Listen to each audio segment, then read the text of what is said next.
अस्सलाम वालेकुम व्यूवर्स, ये देखें फोर्ट मिनरो, ये झील वाली साइड है। ये देखें माशाल्लाह, ये भी हमारी तरह मुर्शिद का दीवाना है।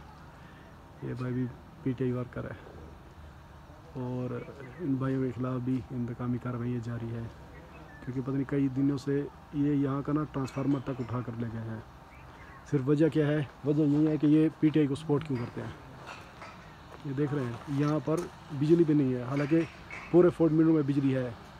जहाँ जहाँ पर भी पीटीआई वर्कर है उनको तंग किया जा रहा है तरह तरह के ऊंचे हथकंडों से। ये देखें, मैं आपको मुकम्मल यहाँ का व्यू करा देता हूँ।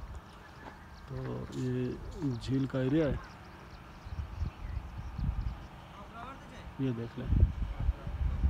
यहाँ पर लाइट तो लाइट इन्होंने ट्रांसफार्मर तक उठवा लिया है, हालांकि इनको बिजली के बिल भी हैवी दिए जा रहे हैं। जिनका पहले कोई 5-7 हज़ार आता था, 10 हज़ार आता था, उनको अभी 30 हज़ार 25 हज़ार। सिर्फ इंतकामी कार्रवाइयों का निशाना बना रहे हैं, और कुछ नहीं है। क्योंकि इन हुक्मरानों में तो इंसानियत वैसे भी मर चुकी है। ये बगैरत हो चुके हैं हमारे हुक्मरान। बस अल्लाह रहम फरमाए हमारे मुल्क पर और हमारी अवाम पर।